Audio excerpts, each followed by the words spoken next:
Hello everyone, this is Malik, and on behalf of PKWARE and 451 Research, which is now part of S&P Global Market Intelligence, I would like to welcome you all and say thank you for attending today's webinar titled Shutdown Organizational Cybersecurity Vulnerabilities with Integrated End-to-End Data Discovery and Protection.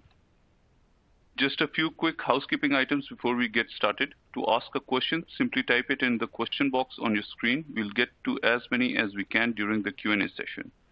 The presentation slides are available for the download in the resource section in the console.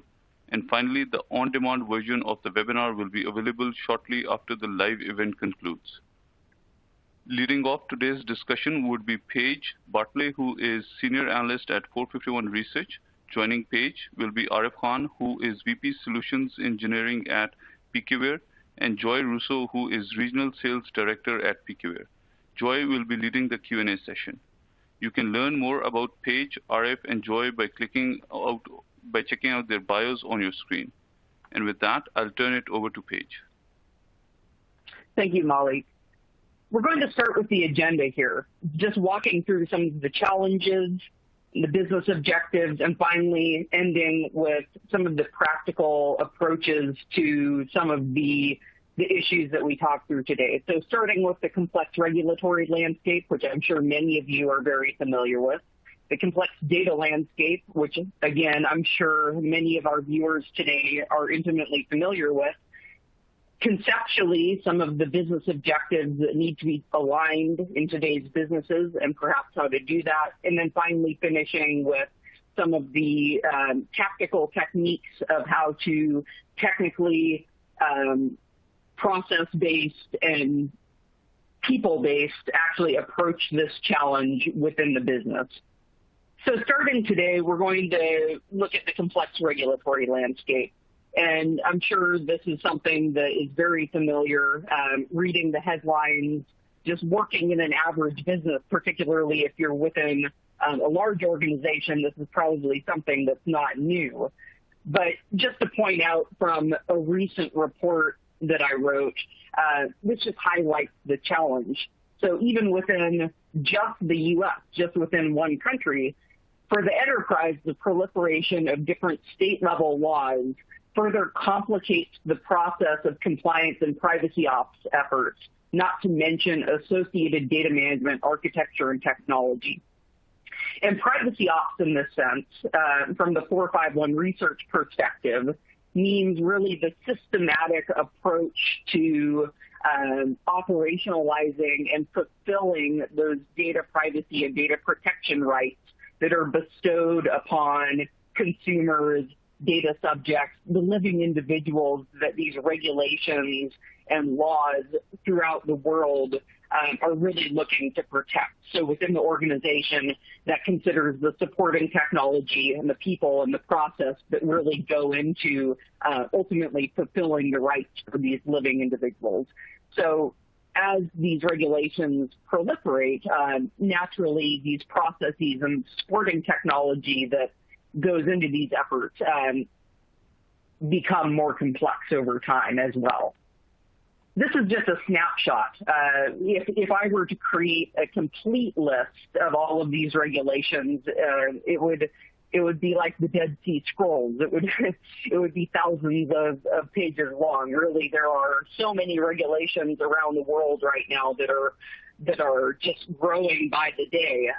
Some of the main ones that are perhaps most influential and most relevant to our viewers that are watching today would naturally be the EU's General Data Protection Regulation, which went into effect in 2018. And here in the U.S., we have the California Consumer Privacy Act, California Privacy Rights Act that essentially amended CCPA. Together, they work as sort of a standard privacy framework for the state of California, but also is quite influential across the rest of the U.S. as well. And then there are some industry-specific standards like HIPAA for healthcare. You have the Children's Online Privacy Protection Act, COPA, which has been around for a while. There's some pending legislation in the U.S., and then there are some various other national laws across the world as well. And again, all of this landscape is evolving, and just keeping track of all of these regulations for an average organization that operates across national boundaries or across state lines can be an overwhelming task in terms of research, keeping up with the legislation and all of its nuances. So I think the key point here is in crafting a data management or a data protection strategy with regard to privacy is that the most important thing is to look for commonalities across these laws. And many data protection and data privacy laws do have quite a few similarities. So it's more important to focus on those common denominators rather than the differences in terms of strategy. And as we move on more towards the practical approaches towards the end of this presentation, we'll look at some of those common denominators. And as organizations start to adopt the cloud more in sort of this irreversible trend towards movement of workloads to the cloud, we're seeing this reflected in sort of the spend that organizations are pursuing and the investments they're making. So when we ask organizations which areas they expect to see the largest increase in spending this year compared to 2020 for cloud infrastructure, so infrastructure as a service, platform as a service, and public cloud environments, we really see that security compliance monitoring is actually rising to the top and winning by a decent margin. And part of this reason is because in the effort towards achieving compliance, meeting compliance requirements is really only half of the battle. The other half of the battle in terms of compliance is actually demonstrating that you met the requirements. It's really the documentation and the monitoring and the reporting and that ability to prove that you were in compliance. So it makes sense that this compliance monitoring, this sort of observability of the ecosystem, particularly in this case in the cloud, is making sure that you are aware of what's going on and making sure you are meeting those requirements such that they are sufficiently in line with the requirements of whichever regulation you're pursuing compliance with. Which leads us into the complex data landscape, right? So as more data gets into the cloud, that doesn't mean that there isn't still data elsewhere, which leads to this quote, right? So as we at 451 Research looked at some of the trends over the last year and practices around IT as they were affected by the coronavirus pandemic, reductions in spend, shifts in investment, what we saw was that the expected ongoing use of on-premises and public cloud infrastructure for both existing and new data platform deployments actually points to the significance of hybrid IT strategies. So what we saw was that, yes, the overall trend is to move to the cloud. And in many cases, organizations are strategically pursuing multi-cloud environments for purposes of avoiding lock-in and for cost purposes. But what we also saw is that there is a strategic decision to keep certain workloads on premises for specific reasons, whether that be compliance or cost savings. There are certain reasons why a workload might be kept on premises, and that is a significant minority of workloads. So when you have a workload that remains on premises, and then you also have multiple workloads that are spread across potentially multiple clouds, that leads to a very complex hybrid environment. But that isn't even the whole story. So not all data today is even under management. And I think this data, which is describing the proportion of dark data within an organization, speaks to that well. So we asked participants in our Voice of the Enterprise survey cycle that we conduct on a regular basis, what proportion of data within the business would be estimated to be generated by the business but not be used in analytics or insight initiatives. And this is what we deem to be dark data. So data that's generated but then not used further downstream for insight or analytics. And what we saw was that the average was about 45% of data that's generated by the business ultimately is not being used for analytics or insight. So, close to half of this data is essentially wasted to some extent, that it's not being used for insight. And who knows whether it's being properly managed or not. This is just the data that's being generated and not being used for insight.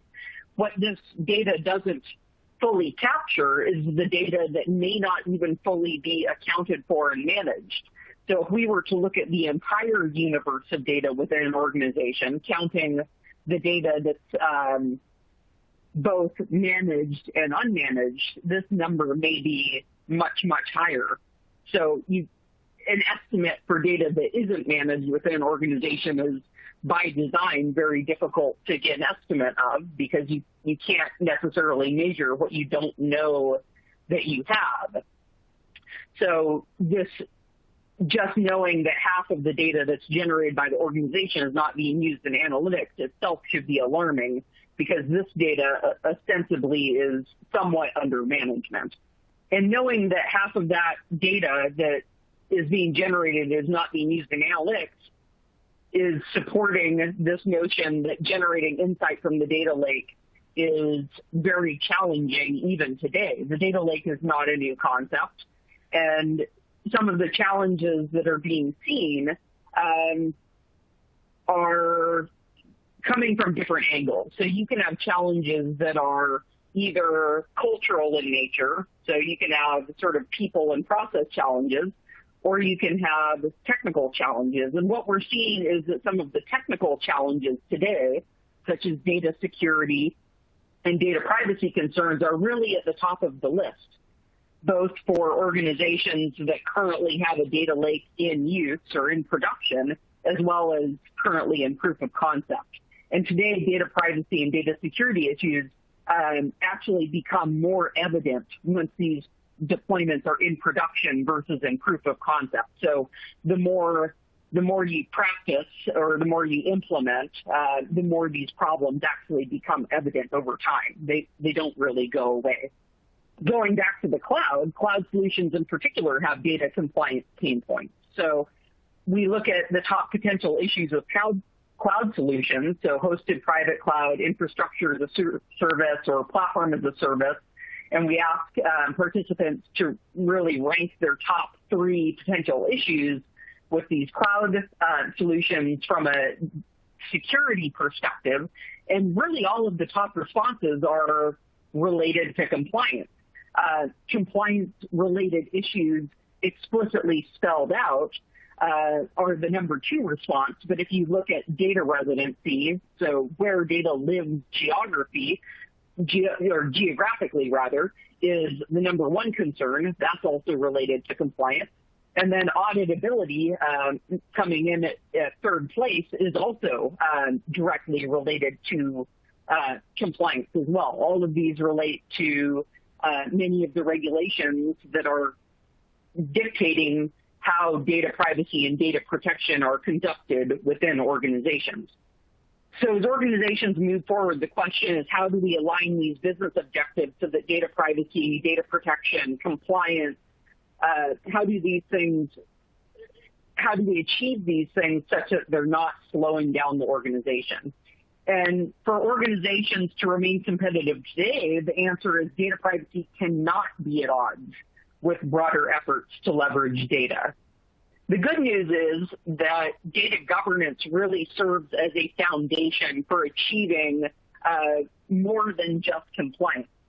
Historically speaking, data governance was seen as sort of this reactive function that was for compliance purposes or for meeting data security specifications.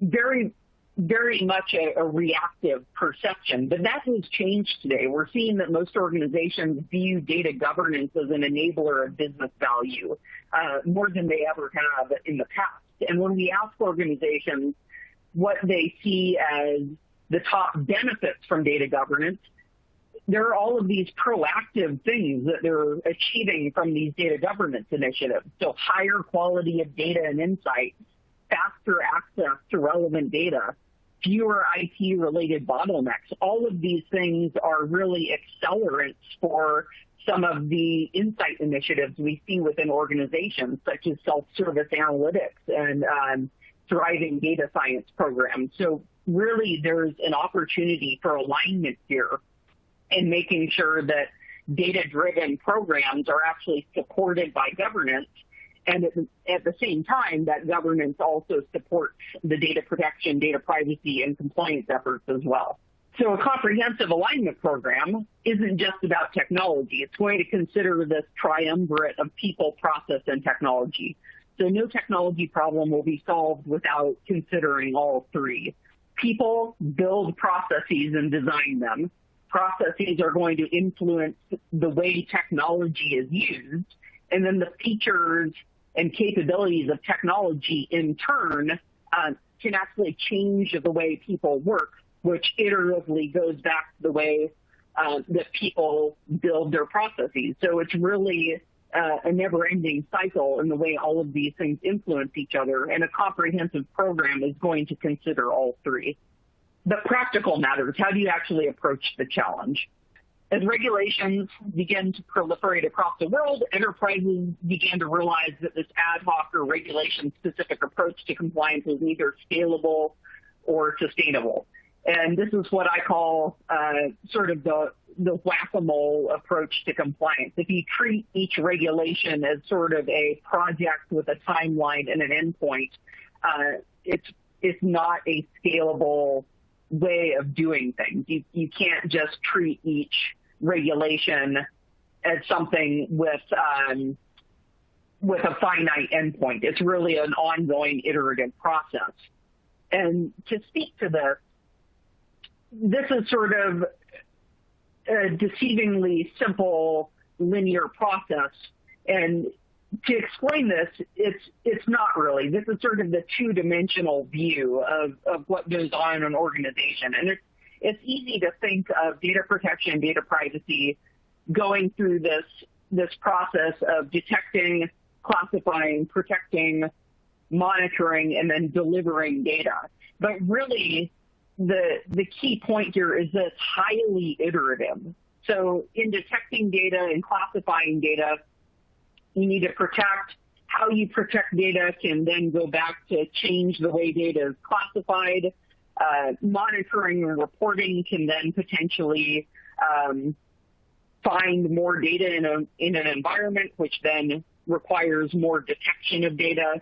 And then when you deliver data, there are multiple possible audiences for that data to be delivered to. So you have internal data delivery, so data delivery to your data consumers within the organization, but you also have external consumers of that data who are the data subjects or the customers who may have made a data subject access request. So those who are exercising their rights via those regulations.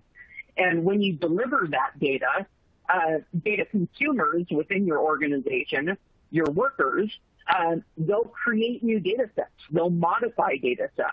And then that data, in turn, will need to be classified again.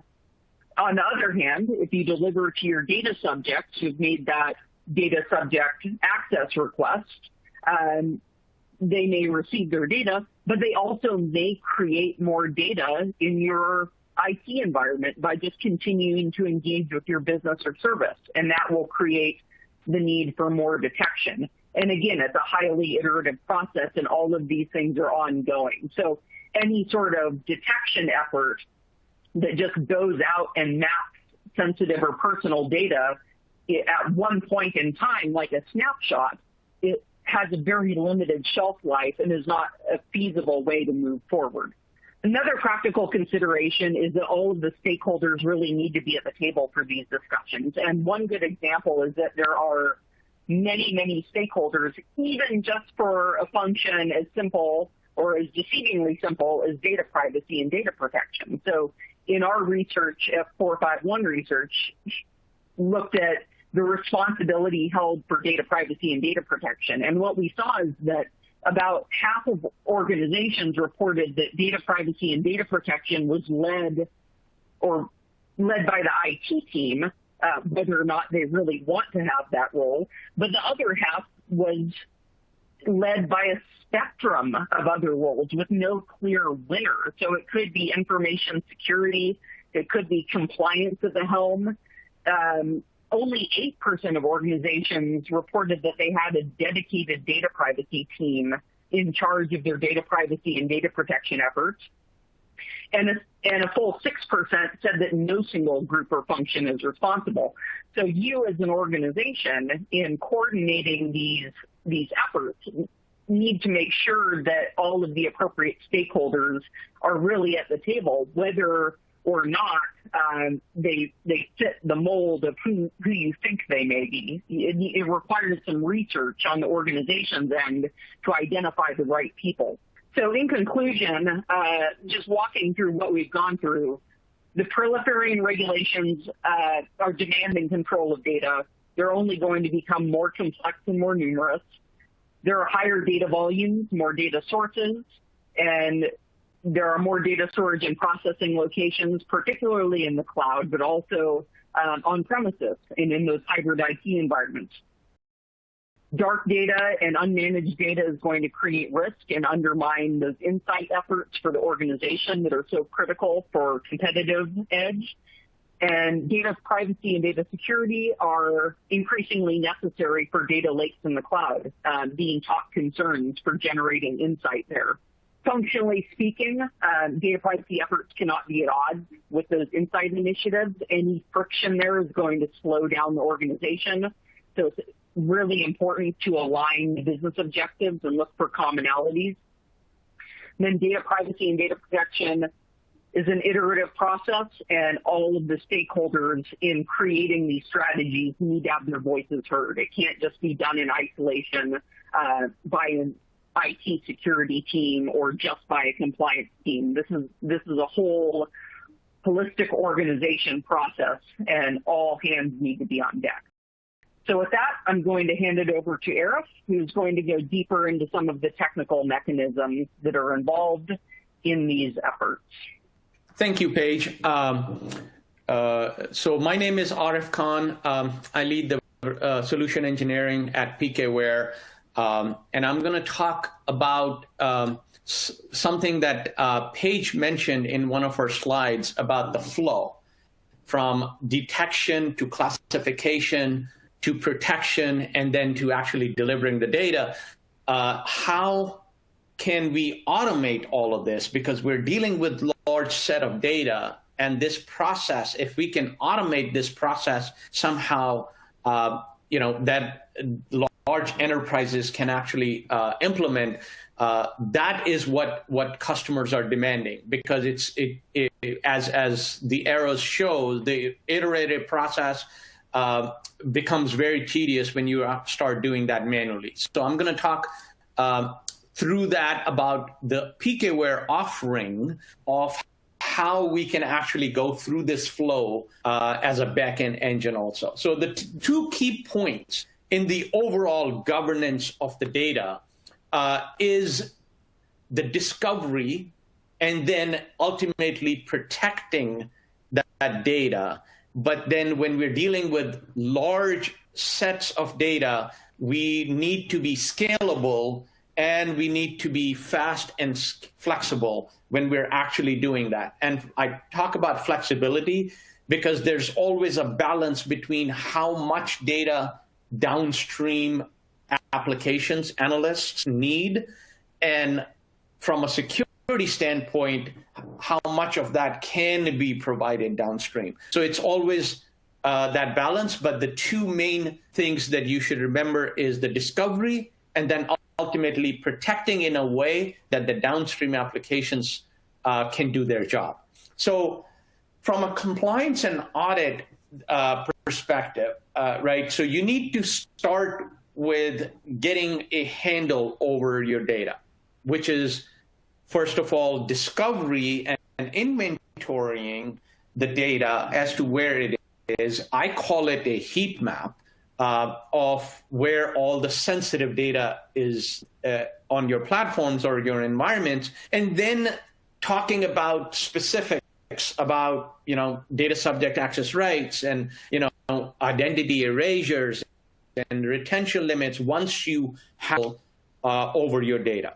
And then once you have that heat map, you know where things are, you can take the next step of protecting. And that protection could be a lot of different things, depending on what your downstream applications are requiring. It could be, just obfuscating the data, masking the data, and it could be a one-way mask so that you don't have to deal with, keys and, key stores and all, or it could be protection through encryption, where downstream applications do need to see the original off at some point so that you can decrypt. And then at the end, all of this governance needs to have some kind of a reporting at a very high level that can actually drill down to deeper levels. So all of those are necessary components in the overall data governance picture. Now, I say you cannot manage what you cannot see, right? So you got to look into your, cloud environments, hybrid environments. There are multiple types of repositories and applications that you deal with on a daily basis. On those repositories, you're dealing with structured, unstructured data, some semi-structured data. There's whole different types that are dumped on these applications. People are sharing, people are copying the data, from one platform to the other. There are multiple copies out there, right?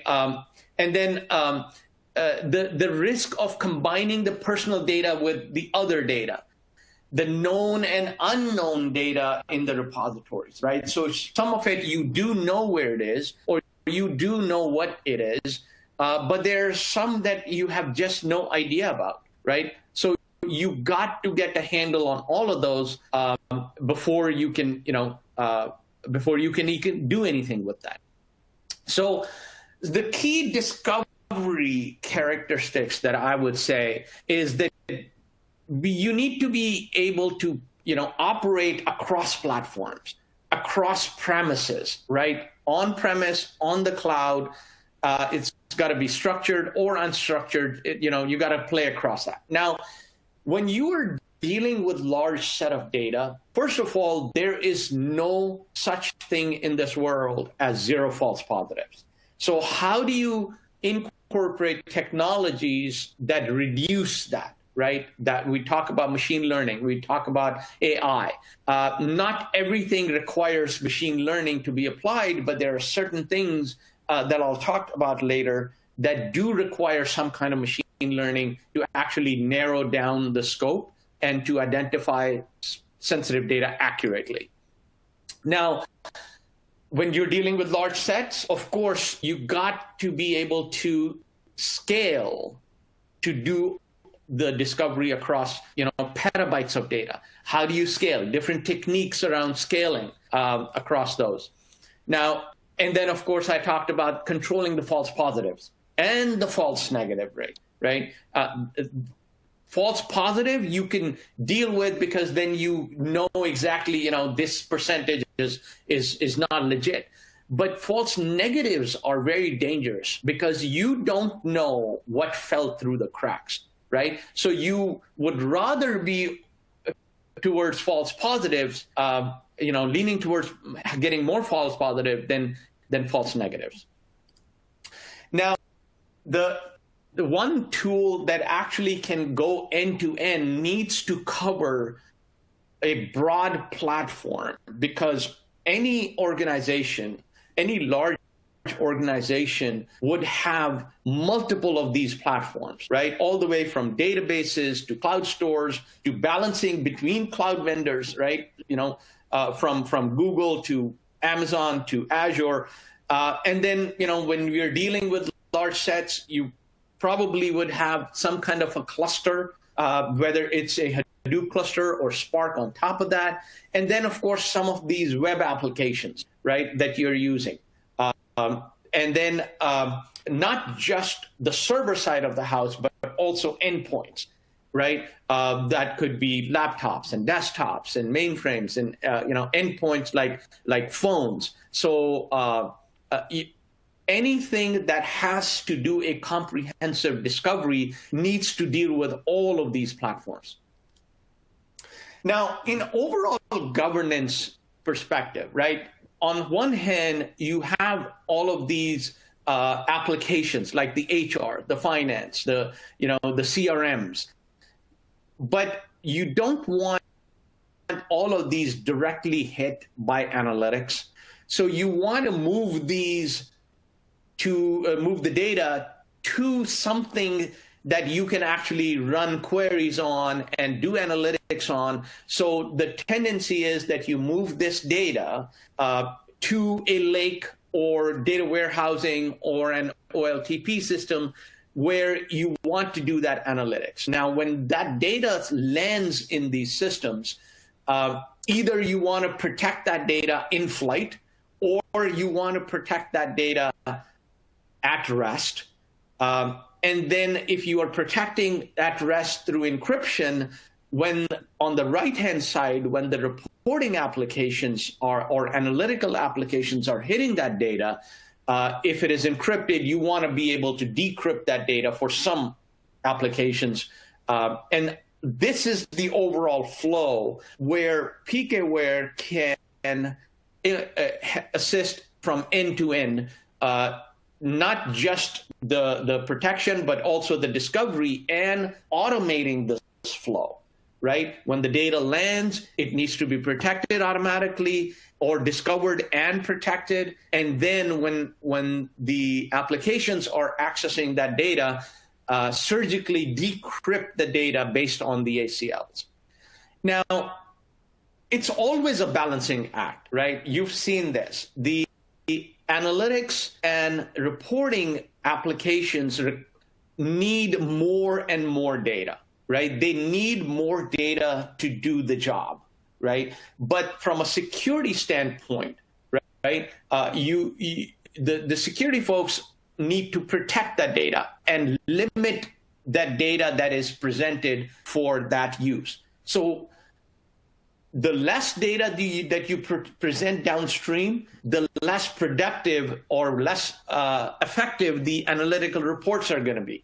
So how do you provide the maximum data that you can, what the analytical applications are requiring so that they can do their job well, right? And the way to protect the data is not to just encrypt the whole thing, or encrypt the entire file, or encrypt the whole database, because then when somebody wants to use that data, they got to decrypt the whole thing, and now everything is exposed.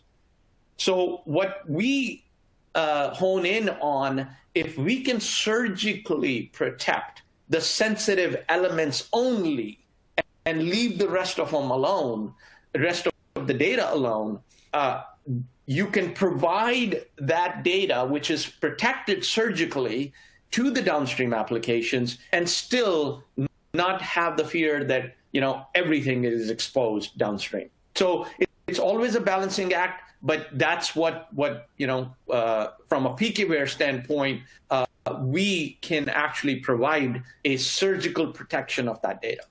Now, unstructured data is always tricky, right? Because structured data, you can argue that, yes, I know my columns, I know which column have sensitive data. But when it comes to unstructured data, you don't know where things are. You cannot provide exact location of those sensitive items. That is where the discovery comes into play. And that is where the discovery shines. You have to do discovery in order to find out where the sensitive items are before you can actually protect them. But then when you're doing that, there's always a dilemma of whether, the item that you actually hit upon is the actual item that was found. So some of them are very clear. Like if you're looking for an email address, you don't need any machine learning for that. It's the pattern actually tells you that it's an email address, right? There are other things like, formatted addresses, physical addresses that, you don't need machine learning for that. I'm talking about the formatted addresses, not, the unformatted addresses. Now, for some of them, like in this example, the account number and a social security number, right? Both are 9-digit numbers. So how do you differentiate one from the other, right? So you got to apply some of these rules that, within an application to say, is this a social or is this an account number, right? What is a check number or a credit card number, right? So it's an overlapping between a social, an account number, a check number. So if we can identify some of the context around those that we're looking for, then we have a higher probability that we can hone in on specific elements that are found and reduce the false positives. Now, more and more, as I talked about from a flow perspective, right? Once you discover, you want to classify the data. Classification in terms of, I found a credit card number with a CVV and a expiration date. Now this data needs to be classified as restricted, right? Just more understanding around that data. So you need to highlight what was found from a discovery standpoint before you can move into the classification. And of course, the access control, right? Once you have discovered that you found what, there are sensitive items in this folder, in this file, in this database, you can provide that information to a higher level access control system automatically to define policies, how to control access based on the sensitivity of the data. Now, when it comes to encryption, right, some of the applications are okay with a long string of AES 128 or 256, but some applications might not, right? Some applications want to have the same format. So encryption could be, just a long jargon string of 128 or 256, or a format preserved string when you're encrypting the data. And then, of course, when you encrypt the data, there's a downstream decryption process that you need to put in place once you encrypt it, based on what the user is authorized to see or not. And this is specifically surgically on elements that were found sensitive, right? Not encrypting the entire file, as I described before, right? That defeats the purpose, encrypting the entire file. Now, when it comes to masking, right, there are a lot of different options that need to be put in place so that the downstream applications keep working as they are supposed to, right? That could be, I just need a string, format preserved string, and maybe I just want to hide some of the digits in the middle, right? Maybe I want to just put a random number in its place, but preserve the format. But masking, from our perspective, is a one-way operation. There is no going back to the original value. That means once the data is masked, there are no keys or key stores to manage and protect. That means there's no overhead when you're using that data. And it is far more secure than encrypting the data. But the downside could also be that I want to see the original, so I have to do encryption so I can do decryption. So both options need to be available for an effective downstream consumption. All right, so with that, let me just stop here and see if there are any questions out there. Joey, any questions? we have some good questions coming in here. Let me see. Let's go with, all right, here's the first one. So with so many different regulations, what do businesses need to focus on the most when designing a long-term compliance strategy? Hey, Joey, I can take that one. This is Paige. So I think I touched on this earlier in the presentation, but I think it could be spelled out more clearly, is that regulations in terms of data protection and data privacy regulations specifically share a lot in common. And usually those commonalities have to do with data subject or consumer rights. And what we're seeing in common most often are, for instance, the right to request a copy of their data that's stored on them. So under GDPR or California Consumer Privacy Act, that would be a data subject access request. So as an organization, you would not only have to be able to detect all of the data associated with a specific individual, you would have to have the capability to accurately retrieve all of that data and deliver it to that individual. So that's one commonality that many of these regulations share. Another commonality that many regulations have is the right to deletion of data to some extent regarding an individual. So if an individual makes a request to delete their data, you have to know what data pertains to them and to be able to delete it permanently and appropriately. Other commonalities include things like things that are less related to data privacy and data protection, but like right to action. So if you as an organization violate the regulations, many of these laws actually allow private citizens to take on class action lawsuits against your organization, for instance. So it's not just the regulators that act as an enforcement body, it's actually the citizens and the consumers themselves that can take legal action against your organization. So it's an incorrect mindset to think that just the regulators are out after you. It's actually your own customers that can act as watchdogs themselves. But going back to the technical basis, it all comes down to accurate, consistent control of data. That's really the foundation of almost all of these regulations, is just concrete, consistent, full control of this personal data that pertains to these individuals. Thanks, Paige. All right, let's see what else we have here. What technologies does PKWARE use to automate the discovery process? How does this affect false positives? Yeah, that's a good question. Let me take that. So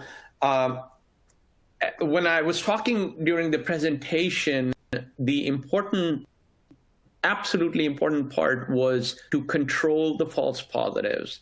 And there are a number of different things that can be done to actually do that. I talked about the context awareness when it comes to unstructured data. When you hit on a pattern, you don't know if it is a social or not. You look at the context. There are other options that are also aware from a PKWARE perspective is, when you're dealing with structured data, there are certain column names that can tell you what it is. You can do a lookup of certain specific elements to say, yes, I hit the pattern. Is it part of a list or not? There are other options that are available, which is a validation function. So you can write a programmatic logic to identify if that was something that you were looking for. And then, of course, the machine learning part, right? As I said, you don't require machine learning on everything. Email address is an example of that, where it is formatted in a way that you don't require machine learning to understand that this is an email address or not. But if it is a social, if it's a choice between a social and a account number, now you need some type of machine learning or context awareness that you need to identify if it's a social or not. Another example is a address, physical address in Europe, for example. If it is not formatted address, you need some kind of a machine learning algorithm to identify that it is a physical address or not. And so all of those techniques are applied to reduce the number of false positives so that you can make a decision about the discovered data to take the next step. Thanks, Arif. All right, next one. If detecting or discovering data is often the first step for gaining control, how should my organization decide what types of data to focus on? I think I can take this one. So the easy way to start is just, if your organization is subject to regulation, start with the regulation. So in most of these regulatory situations, there's going to be a definition of personal or sensitive data or both. And that's what the regulations will center around in terms of what is expected to be protected and what the rights are really revolving around.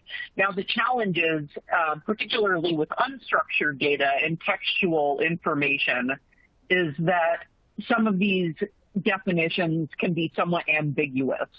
So GDPR is a good example. So obviously, we know that a social security number or an email address or a home address are going to be personal information. That's well established, and those follow fairly standard patterns that can be detected. But something that's more difficult to detect would be something like a political opinion, which is also protected under GDPR as personal information. Often that's textual, unstructured in nature, and today, our technology is sort of in the earlier stages for detecting that sort of information.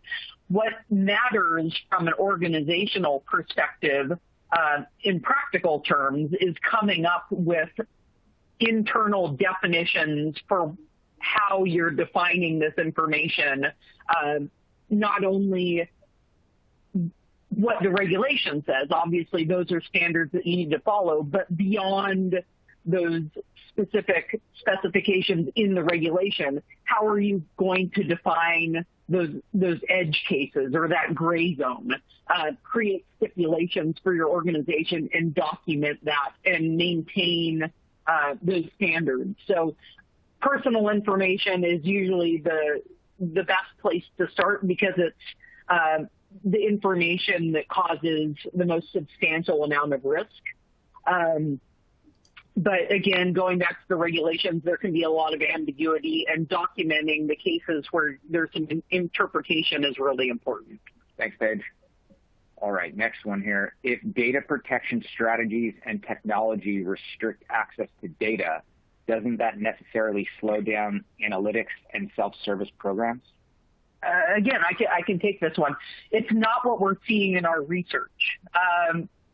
When we look at data security and data governance in particular, we're seeing that faster access to relevant data is actually a benefit that organizations are achieving with better data governance. And data governance as a practice also includes, elements of data protection and data security wrapped up into it. So when you're ensuring that the right people can access the right data at the right times under the right conditions, you can actually remove some of the red tape that traditionally existed in terms of permissions requests. And like Arif was mentioning, some of that heavy-handed sort of locking away of data by the batch. So the more granular security and protection you have of data, that sort of surgical control of protecting data at the elemental level rather than just locking off an entire database, you can actually free up more of that data for analysis, assuming you can protect it, based on the appropriate permissions, and actually free up some of that data for analysis and ensure that the right people can access it, again, under the appropriate conditions. So assuming you have the right supporting technology and the right processes in place, proper data security and data protection can actually facilitate initiatives such as self-service, because individuals don't have to go through this manual workflow of going to supervisors or going to IT to beg for access to these databases that have been put off limits. They can just serve data themselves that has been deemed appropriate for their use case. Perfect. Thank you. Well, with that concludes our webinar today. Thank you again, Paige and Arif. And as a reminder, the on-demand version of this event will be available shortly. On behalf of PKWARE and 451 Research, thank you for attending and have a great day.